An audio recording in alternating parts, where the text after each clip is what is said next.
नमस्कार। स्वागत है आप सबका आपके अपने YouTube चैनल भृगु एस्ट्रो में। आज एक नया टॉपिक लेकर आया हूँ आप लोगों के लिए। ये टॉपिक है तो कुंडली के ऊपर ही, लेकिन कुंडली में एक नए टॉपिक के ऊपर ही है। पिछला जो वीडियो मैंने डाला था लोगों को पसंद नहीं आया। आई थिंक जो मैंने डाला था कि एक तो सूर्य वाला डाला, उसके पीछे वाला, जिसमें मैंने बताया था कि गॉड गॉड क्या होता है, परमात्मा का मतलब क्या है, GOD।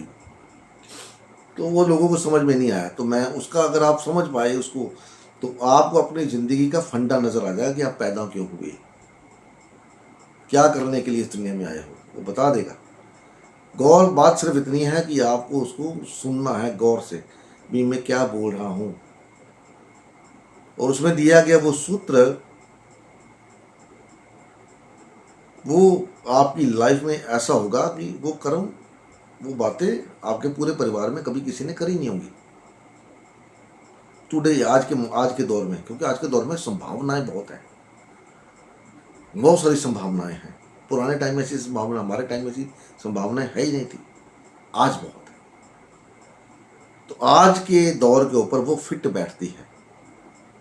बात सिर्फ इतनी है कि आपको उसको वीडियो को समझना है। स्पून फीडिंग मैं नहीं करूंगा,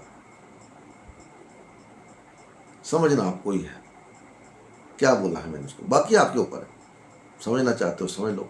वो वीडियो देखने के बाद अगर आपने उसको समझ लिया, आपको किसी ज्योतिषी के पास जाने की जरूरत नहीं है।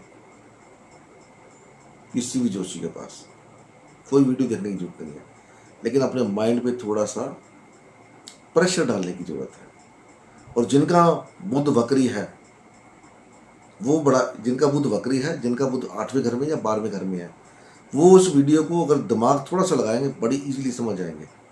बाकियों की मैं गारंटी नहीं देता, क्योंकि समझने के लिए बुध चाहिए। तो मेरा बुध तो वक्री भी है और 12वें घर में भी है, दोनों ही चीज़ें हैं। मैं ऐसी चीज़ें खोजने की कोशिश करता हूँ जो कोई नहीं खोजता, या कोई खोजना नहीं चाहता, ऐसा भी कह सकते हैं, क्योंकि हैबिट है। एनीवे, अपनी तारीफ तो नहीं करनी चाहिए, मैं तारीफ नहीं कर रहा, सिर्फ बता रहा हूँ आपको। तो आज का जो वीडियो है वो है वर्षफल। आपने वर्षफल का नाम बहुत सुना होगा। आपकी कुंडली में हर साल एक वर्षफल निकल के आता है। जिस दिन आपका जन्म होता है उस दिन आपका वर्षफल निकल के आता है। आप उस वर्षफल को देखते हो और अपने अगले साल के किसी बड़े बड़े दूसरे लोगों के पास जाते हो दिखाने, मेरा वर्षफल बना रहा हूँ। क्योंकि वर्षफल एक ऐसी चीज़ है जो आपके साथ उस साल में होने वाले इवेंट्स को दर्शाती है कि इस साल आपके साथ क्या होने वाला है। कुंडली आपकी तब तक है जब तक आप जिंदा हो। जब पैदा हुए थे, जब तक आप जिंदा हो, कुंडली तब तक काम करेगी। लेकिन एक स्पेसिफिक टाइम होता है कि कुंडली में हर साल जब आपका जन्मदिन आता है, जिस दिन को आपका पैदा हो, हम लोग दिन लेते हैं, लेकिन ये बिल्कुल गलत है, बिल्कुल गलत है। हम रहते हिंदुस्तान में हैं, लेकिन जो मेथड यूज करते हैं वो अंग्रेजों द्वारा बनाया गया। आप ये देखिए कि हमारे जितने भी त्योहार हैं, जितने भी, वो सब तिथियों पे आते हैं। जब वो तिथि आती, जब वो योग बन रहा होता है, ऐसा नहीं होता कि ये इस बार दिवाली 20 को आ गई तो अगली बार को भी 20 को ही आएगी। 20 अक्टूबर, 20 नवंबर, कोई भी ले सकते हैं आप। वो हमेशा अलग अलग मौके पे आती है। क्यों आती है? क्योंकि उस दिन वो अमावस्या का योग बन रहा होता है तिथि के ऊपर। तो जितने भी आप वर्षफल देखते हो, जो मेरा टॉपिक है वो इसके बाद कवर करूंगा। मंगल का टॉपिक है, मंगल क्या करने वाला आपके वर्षफल में आपके साथ, वो बताऊंगा आपको। अच्छा, सुनना चाहते हैं तो बने रहिए, नहीं सुनना चाहते आप जा सकते हैं, कोई दिक्कत नहीं। तो जो भी आप वर्षफल बनाते हो अपना, जिस जिस दिन को आप पैदा हुए हो, वो वर्षफल गलत है। क्यों गलत है? क्योंकि आप तिथि किसको पैदा हुए थे, आपको वो तिथि लेनी है। वो तिथि प्रवेश के दिन असली वर्षफल बनता है। क्योंकि आप जिस तिथि को पैदा हुए हो वो तिथि महत्वपूर्ण है आपकी लाइफ के अंदर। जब आपका जन्मदिन आता है, वो जन्मदिन 2 दिन पहले भी आ सकता है, 2 दिन बाद में भी आ सकता है। और हम अपने जन्मदिन वाले केक काट के और तालियां बजा रहे होते हैं, अंग्रेजों का फॉलो कर रहे होते हैं, अंग्रेजों के पीछे चल रहे होते हैं। जबकि खुद अंग्रेज सेम डे पे कभी वो दिन नहीं मनाते। आप देख लेना। उनका कोई भी त्यौहार, हाँ आज़ादी हो गई, ये हो गया, वो एक अलग बात है, लेकिन जो रिचुअल्स उनके हैं, मेन त्यौहार उनके हैं, वो अलग अलग टाइम पे आते हैं। खैर एनीवे, अपना मुद्दा ही नहीं है। तो मैं अपना मुद्दा तो वर्षफल का, वर्षफल में मंगल कैसे प्रभाव आपका देगा 12 घरों के अंदर, इसको मैं अभी आपको बताने का प्रयास करूंगा। तो आप देख सकते हैं, अगर आपका जिनका जन्मदिन निकल गया है 5-6 महीने पहले, तो जो जिस घर में उनका मंगल है वर्षफल के अंदर, वो देखते हैं और देख सकते हैं उस घर के अंदर आपको रिजल्ट मिल रहा नहीं मिल रहा। क्यों मंगल? मंगल क्योंकि पहले घर का और 8वें घर का स्वामी है, नेचुरल मालिक है वो पहले और 8वें घर का। वो कहीं भी बैठा हो, उसको पहले और 8वें घर का रिजल्ट देना ही है। इसीलिए मंगल, हर ग्रह देता है अपना रिजल्ट, लेकिन मंगल मेन होता है। तो मैं कोशिश करूंगा, अगर आपको ये वीडियो पसंद आएगी, लाइक अच्छे आएंगे, कमेंट आएंगे, तो मैं बाकी की जो ग्रह हैं उसके बारे में बता दूंगा, कौन ग्रह कहाँ बैठकर क्या करने वाला है आपके वर्षफल में, ताकि आप तैयार हो जाए। तो जिनका आने वाला है उनके लिए बहुत अच्छा है। तो मंगल अगर आपका पहले घर में आ गया वर्षफल के अंदर, फर्स्ट हाउस में आ गया, तो आप समझ लो इस साल आप कुछ ना कुछ नया करने वाले हो, जिसके लिए आपकी मेहनत बहुत लगेगी। हो सकता है उसका रिजल्ट आपको इस साल में ना मिले, लेकिन आने वाले सालों में आपको उसका रिजल्ट अच्छा मिलेगा। मंगल फर्स्ट हाउस में अगर आपके वर्षफल चार्ट के अंदर आ गया, तो कुछ ना कुछ आप नया करने वाले हैं और काफी मेहनत करनी पड़ेगी उसके ऊपर, आप और करोगे भी आप, आई होप सो। मंगल अगर आपके दूसरे घर में आ गया वर्षफल में, तो समझ लो आपके घर के अंदर कोई ना कोई मंगल कार्य होने वाला है, कोई ना कोई जिम्मेदारी आपको मिलने वाली है। मंगल कार्य इन द सेंस कोई बच्चा आ सकता है, किसी की शादी हो सकती है। जिम्मेदारी इन द सेंस आप कमाने लग सकते हो, आपकी शादी होगी तो आपके ऊपर जिम्मेदारी आ गई। जिम्मेदारी का काम आपको कोई ना कोई मिलने वाला है। वो जिम्मेदारी किसी भी तरह की हो सकती है। भले जिम्मेदारी आपको, आप फादर की फैक्ट्री में जाके बैठते हैं, वहां पर आपको जिम्मेदारी मिल सकती है, चलो भैया अब आपने पढ़ लिया लिख लिया, आप पिताजी के साथ लगे काम करो। कोई बिजनेस कर सकते हैं, डिपेंडिंग ऑन आपकी एज क्या है। अब ये तो मैं कह नहीं सकता कि 18 साल का बच्चा कोई बिजनेस शुरू कर देगा, उसको कोई और जिम्मेदारी मिल सकती है, कोई एजुकेशन की जिम्मेदारी मिल सकती है, स्टडी की, कि चलो भैया तुम ये स्टडी करो। डिपेंडिंग ऑन आपकी एज के ऊपर है कि आपकी एज कितना कितना है। मंगल थर्ड हाउस में आ गया, तो भैया इस साल गाड़ी चलाते वक्त बिल्कुल ध्यान रखें, बात करते वक्त बिल्कुल ध्यान रखें, किसी को गाली गलौज ना करें, अन्यथा कोई ना कोई पंगा पड़ सकता है।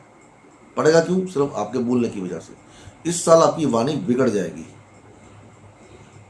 आपका बोलने का तरीका बिगड़ जाएगा, अग्रेसिव हो सकता है, जिसकी वजह से प्रॉब्लम हो सकती है। जब प्रॉब्लम होती है तो फिर पता है नाम खराब होता है, बदनामी मिलती है, और झगड़ा होता है वो अलग, चोट लगती है वो अलग। मंगल फोर्थ हाउस के अंदर आ गया, तो इस साल या तो आप अपनी गाड़ी चेंज करने वाले हैं, या घर के अंदर कुछ ना कुछ नया करने वाले हैं, कुछ ना कुछ आप चेंज करने वाले हैं घर के अंदर, या आपकी मदर को कोई ना कोई हेल्थ इश्यू होने वाला है। मंगल फोर्थ हाउस के अंदर आ गया तो मोस्ट प्रोबेबली घर का और गाड़ी का होता है, या आपको कोई ना कोई नई पावर मिल सकती है, आप किसी थ्रोन पे बैठ सकते हो, कोई अपॉर्चुनिटी मिल सकती है घर की तरफ से। मंगल पंचम हाउस में आ गया तो आप कोई ना कोई एजुकेशन में जा सकते हैं, भले आप जितने मर्जी साल के हैं, डजंट मैटर, कोई ना कोई नई चीज सीखने का मन करेगा आपको यहाँ पर, और आप शुरुआत करेंगे उसको सीखने की। आप पूरा करते या नहीं करते वो अलग बात है, लेकिन शुरुआत यहाँ पर हो जाएगी। अगर इस चीज के अंदर है कि आपका कोई अफेयर वगैरह, गर्लफ्रेंड बॉयफ्रेंड का चक्कर है, तो यहाँ पर गर्लफ्रेंड नहीं है तो गर्लफ्रेंड बन सकती है, बॉयफ्रेंड नहीं तो बॉयफ्रेंड बन सकता है। अगर ऑलरेडी है तो उससे झगड़ा भी हो सकता है, दोनों चीजें हो सकती है। अगर नहीं है तो बन सकता है, अगर है तो झगड़ा हो सकता है, या आप कोई ना कोई एजुकेशन से संबंधित कोई ना कोई नया कार्य कर सकते हैं। शादीशुदा है, बच्चे नहीं है, तो हो सकता है यहाँ पर बच्चा कंसीव हो जाए। ठीक है, मंगल पंचम हाउस में वर्षफल में बता रहा हूं। मंगल छठे घर के अंदर वर्षफल में, इस साल आपके सामने कोई भी दुश्मन आपका टिकने वाला है नहीं। जितने भी थे सब दुम दबा के भाग जाएंगे, या इस साल खामोश हो जाएंगे। लेकिन यहां पर आपको कोई भी काम अपने हाथ में लेने से पहले सोचना पड़ेगा, क्योंकि होता क्या है, आप काम हाथ में लोगे और उस काम की वजह से आपको बहुत सारा मेहनत करना पड़ेगा, बहुत सारा मेहनत करना पड़ सकता है। और जब मेहनत करेंगे तो उसका असर आपकी हेल्थ पर आ सकता है। तो कोई भी कार्य अपने हाथ में लेने से पहले एक बार सोच लें कि मैं इसको लूं या ना लूं, या किसी से सलाह कर लें, राइट। फीमेल को, घर की जो फीमेल है आपकी वाइफ है, उसको कोई ना कोई इशू हो सकता है, प्रॉब्लम हो सकती है, हेल्थ इशू हो सकता है। मंगल 7वें घर में था, आपकी वाइफ को कोई ना कोई हेल्थ इशू हो सकता है। मंगल 7वें घर में आपकी शादी करवा सकता है, आपकी शादी नहीं हुई तो शादी करवा देगा। कोई ना बिजनेस शुरू करवा सकता है, पार्टनरशिप शुरू करवा सकता है आपकी वाइफ को। अगर वाइफ के साथ है तो झगड़ा मत करिए इस साल वाइफ के साथ किसी भी बात को लेकर के, तो अग्रेसिव मत होइए। यहाँ पर अग्रेसिव होने से आपकी शादी में प्रॉब्लम आ सकती है। तो ये साल आप समझ लीजिए कि जो मेरी बीवी बोलती है या जो मेरा हस्बैंड बोलता है, मेरे को उसको साथ में लेके चलना है। एक्चुअली क्या है, इस साल आपका रिलेशन के अंदर आप अग्रेसिव हो जाओगे, आप बोले यार मैं बेवकूफ़ था इतने साल, तो मैं जैसे चाहता हूँ वैसे ही शादी चलाऊंगा, मैं अपनी वैसे ही होगा जैसे मैं चाहूँगा या जैसे मैं चाहूँगी। लेकिन ये आपकी सबसे बड़ी गलती है। अगर आप यहाँ पर करने वाले हैं तो रुक जाइए, आपकी शादी खराब हो सकती है। बिजनेस है, पार्टनरशिप में, रुक जाइए, अपनी जबान पे काबू रखिए, नहीं तो भैया आपका बिजनेस जा सकता है। यहाँ पर मंगल 8वें घर में अंदर आ गया तो 8th हाउस में, तो आप लाइफ में ट्रांसफॉर्मेशन हो सकती है। कोई ना कोई ज़मीन खरीद सकते हैं, कोई ना कोई इनहेरिटेंस से संबंधित कोई ना कोई जिम्मेवारी आपको ससुराल पक्ष से मिल सकती है, या ससुराल में कोई शादी हो तो वहाँ पर जाए आपको दे दी जिम्मेदारी, ये चीज़ आपने संभालनी है, ये आपने संभालनी है, वो हो सकता है।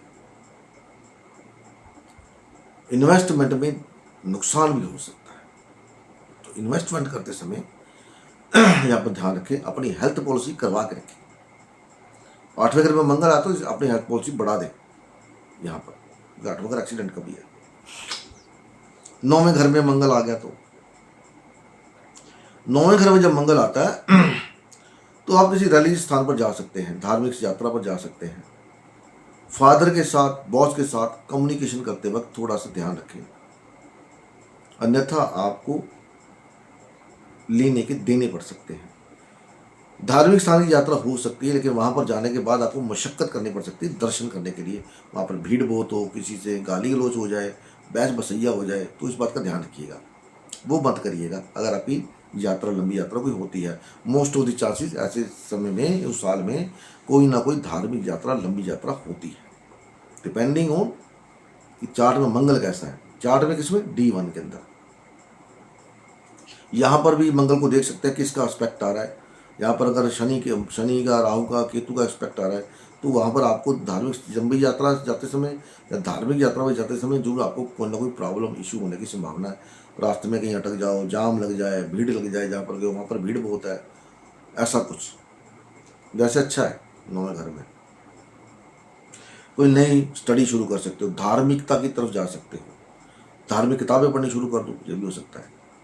मंगल 10वें घर के अंदर यहाँ पर आपके द्वारा करने वाले सारे कार्य, आप में करेज बड़ी होगी, यहाँ पर काम करने का जज्बा पूरा होगा।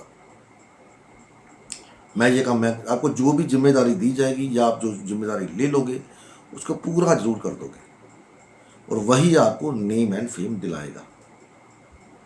ये भी हो सकता है कि आपने वो जिम्मेदारी आपको मिली, आप उसको 4 महीने में ख़त्म कर दो, राइट, और बाकी 6 महीने आपको बोले कोई बात नहीं, अब आराम से काम करो, जो काम को दिया था वो हो गया। यहाँ पर काम में ब्रेक देता है मंगल, बिजनेस के अंदर, प्रोफेशन के अंदर, जॉब के अंदर ब्रेक दे देता है, या कोई ना कोई डिस्प्यूट क्रिएट कर देता है। तो यह भी हो सकता है कि आप कोई ऐसा कार्य अपने हाथ में ले लो, क्योंकि यहाँ पर आपको एस्पेक्ट देखने पड़ेंगे, कौन इसको देखता है। बृहस्पति देखता होगा तो बड़ा अच्छा रिजल्ट देगा, अच्छे ग्रह देखते हो बड़ा अच्छा रिजल्ट देगा, बुरे ग्रह देखते हो तो फिर उसमें थोड़ी कमी, प्रॉब्लम, ऑब्स्टेकल आपको आएगी। शनि राहु केतु देख लेंगे मंगल को यहाँ पर, तो आप टारगेट तो ले लोगे अपने हाथ में, लेकिन उसको पूरा नहीं कर पाओगे। या पूरा करने में आपको पूरा जी जान लगाना पड़ेगा अपना, घर बार, घर की, फैमिली की जो लाइफ होती है, ऑफिस की और फैमिली की, उसमें इशू क्रिएट हो जाता है। फैमिली को पूरा टाइम नहीं दे पाओगे, ये हो सकता है, तो वो आपको देखना पड़ेगा, वो सब सारे घरों में देखना पड़ेगा। 11वें घर में मंगल आ गया, 11वें घर में मंगल आ गया तो यहाँ पर इनकम के जो सोर्स बनाता है वो किसी न किसी तरीके से। आपको कोई लोन अटका हुआ है तो 11वें घर में मंगल बोला गया है वैसे कि आदमी को कर्जदार बना देता है या आदमी कर्जा उठा लेता है बाजार से किसी न किसी तरीके से। यहाँ पर तो आपको पता है कि अभी 11वें घर में मंगल आ गया आपका वर्षफल में, तो आप पहले ही कर्जा ले लें बजाय इसके कि वो आपको कर्जा दिलवाए। दोस्तों से झगड़ा सबसे बड़ी प्रॉब्लम। दोस्तों के साथ झगड़ा किसको लेके? पैसों को लेके हो सकता है यहाँ पर।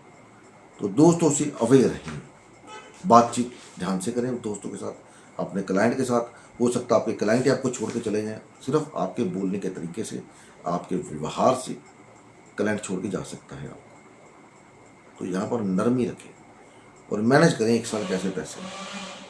मंगल 12वें घर में,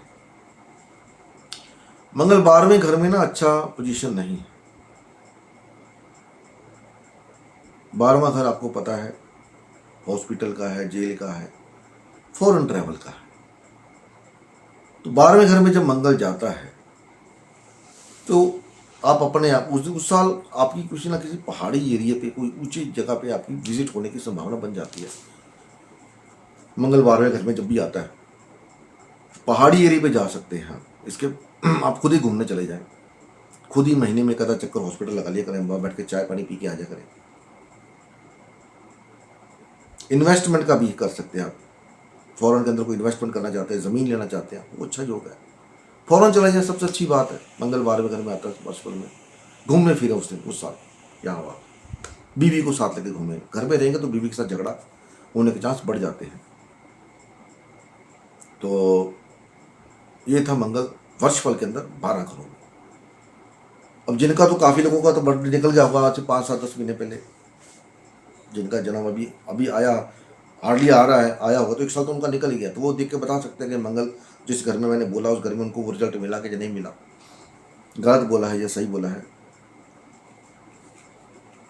आपके ऊपर है। ठीक है, तो फिर मिलते हैं अगली वीडियो में एक ऐसे ही एक नए मुद्दे के साथ, नई चीज़ों के साथ। चलिए, बाय बाय, नमस्कार।